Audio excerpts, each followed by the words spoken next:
अस्सलाम वालेकुम रहमतुल्लाहि व बरकातुहू। दोस्तों, हज 2026 की तैयारियां चालू हैं और इसी बीच सऊदी गवर्नमेंट ने एक नई गाइडलाइन जो है कि हाजियों को हेल्थ के लेके, उनकी जो है कि सेहत को लेके जारी कर दिया है कि आज जो भी हाजी या उम्रा करने वाले सऊदी अरेबिया में आ रहे हैं उनको किन किन बीमारियों से बचना चाहिए और क्या क्या टीके यानी वैक्सीन्स वगैरह और दवाइयाँ उनके पास होनी चाहिए, किस किस वैक्सीन को लेना ज़रूरी है। तो आज की वीडियो में हम लोग इसी जो हेल्थ गाइडलाइंस, हेल्थ रिक्वायरमेंट की गाइडलाइन आई हुई है, इसी के बारे में बात करें, जिसके बारे में हज कमेटी ऑफ इंडिया ने 13 अक्टूबर को एक नया सर्कुलर जारी किया था, सर्कुलर नंबर 17। इस सर्कुलर नंबर 17 के जरिए उन्होंने बताया हुआ है कि सऊदी अरेबिया की तरफ से क्या क्या हेल्थ रिक्वायरमेंट और जो है कि टीकाकरण की गाइडलाइन जो है, इम्यूनाइजेशन की गाइडलाइन जो है कि प्रिस्क्राइब की गई है, बताई गई है, ज़रूरी बताई गई हैं। तो सऊदी अरेबिया की हज और उम्रा मिनिस्ट्री ने जो है कि ये नोटिफाई किया, लोगों को बताया हुआ है, जितने भी हज और उम्रा के लिए लोग आ रहे हैं, हज 2026 के लिए जो हज पे आने वाले हैं उनको, कि उनको किन किन चीज़ों का जो है कि ये हेल्थ रिक्वायरमेंट क्या क्या है, वो गाइडलाइन को क्या क्या ध्यान में देना है, तो उसके बारे में उन्होंने जानकारी दी है। ये जो है कि गाइडलाइन जितने भी पिलग्रिम हैं यानी हज वाले हैं, उम्रा वाले हैं या वर्कर्स हैं, जो काम करने वाले जो जा रहे हैं, उनको भी इस गाइडलाइन को ध्यान में रखना है, इसके हिसाब से ही काम करना है। तो सबसे पहली चीज़ है कि ऐसी हेल्थ रिक्वायरमेंट, ऐसी हेल्थ रिक्वायरमेंट या ऐसी बीमारियां जिससे आपकी एलिजिबिलिटी जो है कि अफेक्ट होएगी, यानी कि अगर इस तरह की बीमारियां और इस तरह का हेल्थ में प्रॉब्लम आपको है तो आपका जो है कि हज का सीट कैंसिल कर दिया जा सकता है अगर चेकिंग में आप पाए गए तो उसमें जो सबसे बड़ी चीज़ है वो ये है कि ऐसे बीमार जो कि जिनका आर्गन फेल्योर वाले, मतलब जिनके जो है कि कोई ऐसी बीमारी है जिनके उनको मल्टीपल आर्गन फेलियर हो जाता है, यानी उनके जो आजा हैं बदन के वो काम करना बंद कर सकते हैं। ऐसी बीमारियों में बताया उन्होंने सबसे पहले किडनी फेलियर के बारे में। अगर आपके गुर्दे की बीमारी है, किडनी की बीमारी है और आप जो है कि रेगुलर आपको डायलिसिस लगता है, तो इसमें आपके जो है कि ऑर्गन फेल होने के चांसेस हैं। तो अगर आपका डायलिसिस की रेगुलर रिक्वायरमेंट है तो आपकी हज सीट कैंसिल कर दी जा सकती है अगर आपका हेल्थ प्रॉपर नहीं है, तो आपको अगर किडनी की बीमारी है। उसी तरीके से हार्ट का फेलियर का चांसेस है कि आप थोड़ी बहुत एक्टिविटी अगर करते हैं तो आपको तुरंत हार्ट से रिलेटेड आपको बीमारी नज़र में आने लगती है, यानी अगर ज़्यादा चलते हैं तो सांस वगैरह आपको फूलने लगती है और इस तरह से झटके वगैरह आने के चांसेस आपको रहते हैं कि मतलब थोड़ा भी काम करें, जैसे चलने वगैरह के बारे में। इसके अलावा क्रोनिक लंग डिजीज़, यानी कि जो आपके फेफड़े वगैरह की बीमारी है, पुरानी बीमारियां हैं जिसकी वजह से आपको बार बार ऑक्सीजन का सपोर्ट लगता है, मतलब सांस लेने में बहुत ज़्यादा आपको बीमारी, अस्थमा वगैरह है, ऑक्सीजन बार बार आपको लगता है, हॉस्पिटल में भर्ती होना पड़ता है। ऐसी बीमारी भी अगर आपको है तो भी आपका जो है कि अगर चेकिंग में फाइंडिंग में पाया जाएगा यहाँ पे या सऊदी अरेबिया के एयरपोर्ट पे, वहाँ पे भी चेकिंग हो सकती है, तो आपको जो है कि डिपोर्ट किया जा सकता है और आपका जो है कि सीट कैंसिल किया जा सकता है। इसी तरीके से लीवर की बीमारी अगर एडवांस स्टेज में आपको कोई चीज़ है तो जिससे लीवर फेल होने के चांसेस हैं, तो उस बीमारी की वजह से भी आपका सीट कैंसिल किया जा सकता है। जो 4 ये बीमारियां बताई गई है मेजर, जिसमें ऑर्गन फेल होने के चांसेस रहते हैं, वो बीमारी अगर आपको है तो आपकी सीट कैंसिल की जा सकती है, आप एलिजिबल नहीं होंगे, हज करने या उम्रा करने जाने के लिए योग्य नहीं होंगे। और ऐसे लोग जिनको जो है कि साइकियाट्रिक डिसऑर्डर है, न्यूरोलॉजिकल बीमारी है, मतलब दिमागी बीमारी है, अगर आपको बहुत सीवियर, बहुत ज़्यादा, और जिसमें आपको बड़े बड़े जो है कि चलने फिरने और सब चीज़ों की बीमारी मतलब तकलीफ़ हो सकती है, तो उसके लिए भी आपको जो है कि उसकी वजह से भी आपकी सीट कैंसिल की जा सकती है, आप उसके लिए एलिजिबल नहीं होंगे हज के लिए। इसी तरीके से जो ज़ईफ़ हाजी हैं, ज़्यादा एज वाले जो लोग हैं, एल्डरली पिलग्रिम हैं, जिनको डिमेंशिया वगैरह का कोई प्रॉब्लम, मतलब कि अगर उनके दिमाग में कोई चोट वगैरह लग गई जिसकी वजह से बार बार उनके होश आवाज़ खो जाते हैं, इस तरह की भी कोई बीमारी है, तो भी वो जो है कि इसके लिए एलिजिबल नहीं होंगे। ऐसी औरतें जो एडवांस स्टेज ऑफ प्रेगनेंसी है, मतलब कि 7वां 8वां महीना उनको अगर प्रेगनेंसी को हो गया है, तो उनको भी जो है कि हज पे जाने से रोका जाएगा, उनको जो है कि वो इसके लिए एलिजिबल नहीं है। और ऐसी छुआछूत की बीमारियों, इन्फेक्शस बीमारियों से जो पहले से बीमार हैं, ऐसे जैसे कि टीबी वगैरह हो गया, वायरल हीमोग्राफिक हो गया, तो वायरल कोई बीमारी हो गई जिसकी वजह से वो पहले से ही ज़्यादा बीमार चल रहे हैं, सफ़र कर रहे हैं, जो कि छुआछूत वाली इन्फेक्शस जो बीमारी होती है, तो उसकी वजह से भी उनको जो है कि जाने की इजाज़त नहीं होगी। जो और ऐसे कैंसर के बीमार जिनको कीमोथेरेपी जिसकी हो रही है, तो उनको भी इस के लिए रोका जाएगा, उनको भी जो है कि हज पे जाने नहीं दिया जाएगा। तो मतलब कैंसर के एडवांस स्टेज वाले पेशेंट जिनको कीमोथेरेपी चल रही है, वो भी हज पे जाने के लिए एलिजिबल नहीं होंगे। इसके साथ साथ हज कमेटी ने बताया हुआ है कि कौन कौन सी चीज़ें रेकमेंड की गई हैं जो है कि जिसका टीका लेना, जिसका वैक्सीन लेना हाजियों को ज़रूरी है। उसमें उन्होंने बताया हुआ है कि आपको कोविड वैक्सीन की जो है कि सर्टिफिकेट आपको दिखाना होगा, प्रूफ ऑफ इम्यूनिटी, या जो है कि वैक्सीनेशन अगेंस्ट कोविड-19, यानी कोविड-19 का या तो आपके पास दोनों वैक्सीन लगी होनी चाहिए, या तो फिर इम्यूनिटी कि मतलब कोविड आपको नहीं हो सकता है या नहीं हुआ है, उसकी इम्यूनिटी का प्रूफ, जो कि आप कभी हॉस्पिटल में भर्ती होंगे, वो डॉक्टर से मतलब कभी चेकअप आपका किया गया होगा कोविड का और उसमें नेगेटिव आया होगा, इस तरह की रिपोर्ट आप जमा कर सकते हैं, आपको दिखाना होगा। तो उसमें सबसे पहला यह है कि अगर आपने पहले जब 2021-22 में जब कोविड का चल रहा था वैक्सीन का टाइम, उस टाइम पे अगर आपने कोविड वैक्सीन नहीं ली है तो 2025-26 के सीज़न में कम से कम 1 डोज आप लिया होना चाहिए, उस 1 डोज का सर्टिफिकेट आपको देना पड़ेगा। और ये नहीं है तो और अगर आपने पहले जो है कि 21 से लेके 24 के बीच में जब प्रोग्राम चल रहा था कोविड-19 का वैक्सीनेशन का, जब ये वैक्सीन्स लग रही थी, उस टाइम पे अगर 2 या 2 से ज़्यादा आप डोजेज़ आपने लिया है और उसका सर्टिफिकेट आपके पास है, तो वो सर्टिफिकेट भी आप प्रोड्यूस कर सकते हैं, वो आपको दिखाना होगा। उसके बाद जो है कि आप जाने के योग्य हो जाएंगे। या तो फिर आपके पास लेबोरेटरी से कंफर्म रिकवरी रिपोर्ट होनी चाहिए, कोविड-19 कभी आपको हुआ था और उसके बाद फिर से आपने बाद में रिपोर्ट कराई पूरा ट्रीटमेंट के बाद, और आपको कंफर्म हुआ कि आप कोविड-19 आप पे नहीं है, आप उससे संक्रमित नहीं है, तो वो रिपोर्ट भी आपको काम, ये 3 रिपोर्ट में से कोई भी एक रिपोर्ट देना, या तो 2025-26 में कम से कम एक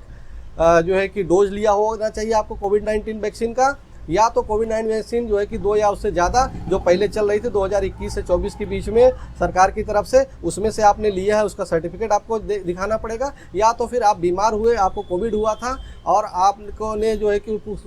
आपने उसका पूरा ट्रीटमेंट लिया और आप पूरी तरह से ठीक हुए, और ठीक होने के बाद की जो लेबोरेटरी रिपोर्ट होती है, टेस्ट रिपोर्ट होती है, वो आपको वहाँ दिखाना पड़ेगा कि हाँ मैं कम्प्लीटली फिट हो चुका हूँ, ठीक हो चुका हूँ, रिकवर हो चुका हूँ कोविड-19 से। ये 3 चीज़ों में से एक आपको देना, ध्यान रखना। इसके अलावा उन्होंने बताया हुआ कि ऐसे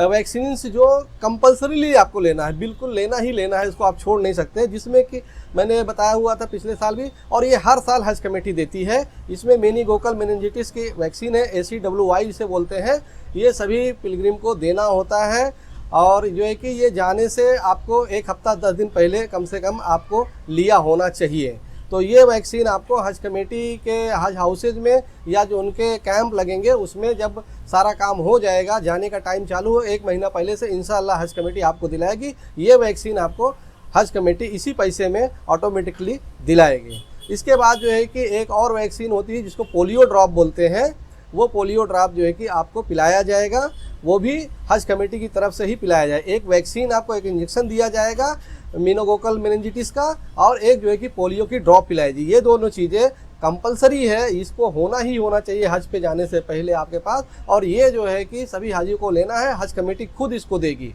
और आपको कोई अलग पैसा खर्चा करके नहीं लेना है। ये हज कमेटी जब टाइम आ जाएगा, 1-1.5 महीना रह जाएगा, तो हज हाउसेस में सब जगह इसका जो है कि कैंप लगेगा, और कहीं कहीं पे जो ट्रेनिंग कैंप लगेंगी उस ट्रेनिंग कैंप में भी हज कमेटी भेज सकती है डॉक्टर्स को, और वहाँ पे भी आपको ये जो है कि ये दोनों ड्रॉप्स और जो है कि इंजेक्शन दिए जाएंगे, ये दोनों टीके दिए जाएंगे, और इसके बदले में आपको जो है कि एक हेल्थ एंड ट्रेनिंग कार्ड दिया जाएगा जिसे हेड कार्ड बोला जाता है। ये लेने के बाद ही आपको वो हज कमेटी देगी, वो हेड कार्ड आप संभाल को वो आप हेड कार्ड संभाल के रखें, वही आपका सर्टिफिकेट है कि आपने ये दोनों वैक्सीन लिया हुआ है। और हज कमेटी ने बताया कि सऊदी अरेबिया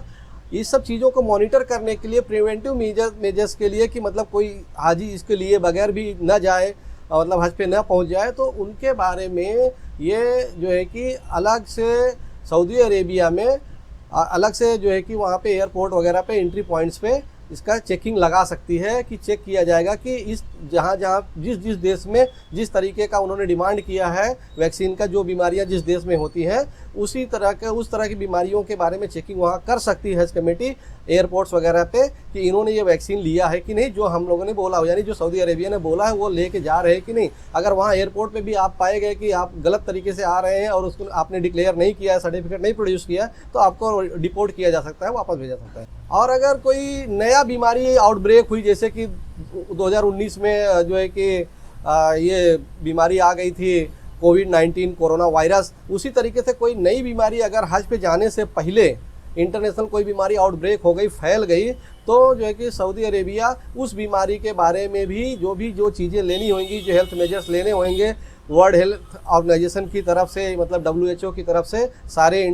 दुनिया के लोगों को, उसके बारे में भी बोल सकती है कि इसका भी आप कंप्लायंस करें। Compliance and advisory, Saudi Arabia ने ये बोला हुआ कि भाई आप जो भी हाजी आ रहे हैं, उम्रा के पिलग्रिम आ रहे हैं या वर्कर आ रहे हैं, तो ये जो गाइडलाइंस दी गई है इसके हिसाब से आप अपना मेडिकल एग्जामिनेशन आने से पहले ज़रूर से ज़रूर करा लें, और जो फिटनेस स्टैंडर्ड्स हैं उसको जो है कि चेक कर लें कि आप उसको जो है कि वहाँ पे पूरा हो रहे हैं कि नहीं। और जो वैक्सीनेशन सर्टिफिकेट मांगा गया है कोविड-19 का, जैसा कि मैंने आपको बताया, और जो पोलियो ड्रॉप्स और जो है कि मेनिंजाइटिस की जो वैक्सीन दी जाएगी वो सबका कार्ड यानी वैक्सीनेशन सर्टिफिकेट, यानी कि जो मैंने बताया हेड कार्ड और कोविड-19 का सर्टिफिकेट, ये आपको साथ में लेके चलना है, वो उसको भूलना नहीं है, कहीं भी चेकिंग हो सकती है। और सभी हाजियों को हज कमेटी के जरिए, हज कमेटी ऑफ इंडिया के जरिए, स्टेट हज कमेटीज़ के जरिए और सऊदी हेल्थ अथॉरिटीज़ के जरिए जो भी गाइडलाइंस, जो भी बताया जाएगा, एडवाइजरी जारी की जाएगी, उसको फॉलो करना है, उसको जो है कि नेगलेक्ट नहीं करना है, उसमें लापरवाही नहीं करना है। और सऊदी अरेबिया पहुंचने के बाद अगर आपसे कुछ पूछा जाता है या आपकी कोई टेस्टिंग चेकिंग की जाती है, तो आपको पूरी तरीके से वहाँ कोऑपरेट करना है। अगर वहाँ कुछ गलती करेंगे, आप जो है कि कोऑपरेट सही तरह नहीं करेंगे, तो सऊदी गवर्नमेंट आपको वहाँ से डिपोर्ट कर सकती है, एयरपोर्ट से वापस भेज सकती है। इसलिए जो भी वहाँ बोला जाएगा, जो स्क्रीनिंग वगैरह करेंगे वो लोग, जो टेस्टिंग करेंगे, वो आप जैसा बोलेंगे उस तरह से आप करवा लीजिए। और आप जो है कि जो हज कमेटी का वेबसाइट है, मिनिस्ट्री ऑफ मॉनेटरी अफेयर्स का वेबसाइट है, गवर्नमेंट ऑफ इंडिया की साइट से, वहाँ से जिस तरह के भी ये ऑफिशियल कम्युनिकेशन आ रहा है, जो भी हेल्थ के बारे में एडवाइजरी दी जा रही है, उससे जो है कि आप अपने आप को अपडेट रखें, उसको पढ़ते लिखते रहें, पता लगाते रहें, और जो भी नई चीज़ें आती हैं उसको जो है कि पूरा करें। और लास्ट में उन्होंने वही बताया है, वार्निंग दी हुई है कि इन सब चीज़ों का अगर नॉन कंप्लायंस आप करते हैं, इन सब चीज़ों को जैसा बोला जा रहा है उस तरह से आप हेल्थ एडवाइजरी और इम्यूनाइजेशन यानी कि वैक्सीनेशन वगैरह सही तरीके से जो रिक्वायर्ड है नहीं करते हैं, डिनाई करते हैं, तो नहीं करते हैं, पूरा नहीं पढ़ते हैं उस पर, तो आपको सऊदी अरेबिया में जो है कि एंट्री से मना किया जा सकता है और आपका हज का ट्रैवल, हज का सफ़र कैंसिल हो सकता है। तो दोस्तों ध्यान रखिए आपको क्या करना है। जो भी ये गाइडलाइन दी गई है उसको जो है कि अपने अपने जो हज ट्रेनर होंगे, आपके यहाँ जो हज कमेटी के बंदे आएंगे, स्टेट हज कमेटी के, उनसे पूरी चीज़ें समझ के जो भी वैक्सीन्स लगाने के लिए बोला गया है वो करें। सबसे बड़ी चीज़ ये है दोस्तों कि ज़्यादा घबराने की ज़रूरत इसमें नहीं है। ये एक गाइडलाइन है और इसमें आपने ज़्यादा से ज़्यादा चीज़ें की हुई है, क्योंकि मैं आपको बता रहा हूँ फिर से वापस से कि कोविड वैक्सीन जो है कि मोस्टली लोगों ने लिया हुआ है, और जब लिया है तो आपके पास सर्टिफिकेट होएगा, तो आप बेफिक्र रहें, वो कुछ करना ही नहीं है, वो सर्टिफिकेट लगा देना है 2 वैक्सीन का, 2021 से 24 के बीच में अगर लिया है। अगर नहीं लिया है तो आप जो है कि 2025-26 में अभी एक वैक्सीन, सिर्फ एक वैक्सीन, एक डोज कहीं से भी जाके प्राइवेट या सरकारी हॉस्पिटल में जाके ले लें और उसका सर्टिफिकेट अपने साथ रखें। और किसी को कभी कोविड हुआ हो, खुदा ना खास्ता, तो उसमें जब वो ठीक हो गए थे, तो जो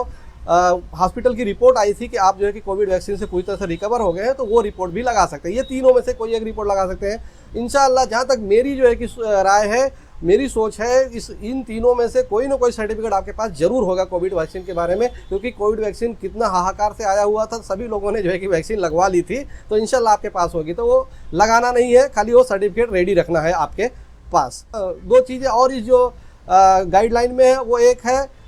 जो मेनिंगोकोकल मेनिंजाइटिस की जो है कि वैक्सीन, जो कि हज कमेटी खुद देगी आपके जाने से पहले 10 दिन पहले और या 1 महीना पहले, और जो पोलियो की वैक्सीन, पोलियो की ड्रॉप है, वो भी हज कमेटी देती है, हर साल देती है। तो इसमें खाली पिछले साल 2 सालों में हज कमेटी ने या सऊदी गवर्नमेंट ने कोविड वैक्सीन नहीं मांगा था, पहले तो मांगते थे जब कोविड के बाद शुरू हुआ था 22, 23, 24 में, लेकिन 25, 26 में जो है कि 25 में इन्होंने कोविड वैक्सीन नहीं मांगा था 2025 के हज में, तो और अभी इन्होंने वापस से मांग लिया है। तो बस सर्टिफिकेट ही आपको देना है, कोई घबराने की ज़रूरत नहीं। ये सारी चीज़ें मोस्टली आपके पास हैं, और जो बीमारियों के बारे में बताया गया है उसका ज़रा आप चेकिंग वगैरह करा लें, उसकी दवाई वगैरह अच्छे से करा लें, इंशाल्लाह वो भी आप पास हो जाएंगे। तो बहुत ज़्यादा सीवियर, जो बहुत ज़्यादा बीमार नहीं, बहुत ज़्यादा शदीद तरीके से अगर बीमार नहीं है तो इंशाल्लाह सब पास हो जाएंगे। और जिनके पास छोटी मोटी बीमारियां हैं उस बीमारियों को जो है कि उसका इलाज सही से कराएं, और अपने हेल्थ का ज़्यादा से ज़्यादा ध्यान दें हज कंप्लीट होने से पहले, कोई मसला कोई मसाइल ना होने पाए, अल्लाह ना करे। तो दोस्तों ये है सर्कुलर नंबर 17, हेल्थ गाइडलाइन और जो इम्यूनाइजेशन यानी वैक्सीनेशन वगैरह के बारे में गाइडलाइंस है सऊदी अरेबिया की तरफ से इंडिया को दिया गया, हज कमेटी ऑफ इंडिया को दिया है, और हज कमेटी ऑफ इंडिया ने आपको ये सर्कुलर के जरिए बता दिया है। आप ये सर्कुलर अच्छे से पढ़ सकते हैं, किसी डॉक्टर को दिखा के भी पढ़ सकते हैं, किसी जानकार को दिखा के पढ़वा के समझ सकते हैं, इसमें कोई इतना बड़ा इशू नहीं है। ये सब चीज़ें आपके पास हैं, आप लोग अपने हज की तैयारी करें, और जो चीज़ें मैंने बताई है वो आप रेडी रख लें, इंशाल्लाह कोई तकलीफ नहीं आएगी। तो दोस्तों ये थी वीडियो आज की हज का जो सर्कुलर नंबर 17 है उसके बारे में। उम्मीद करते हैं वीडियो आपको इन्फॉर्मेटिव लगी होगी। वीडियो को लाइक करें, शेयर करें, हमारे चैनल को सब्सक्राइब कर लें, हमारे व्हाट्सएप ग्रुप को जरूर ज्वाइन कर लें जिसमें आपके सवालों के जवाब दिए जाते हैं। इस वीडियो में बस इतना ही, अपना ख्याल रखिएगा, मिलते किसी और वीडियो में। अस्सलाम वालेकुम।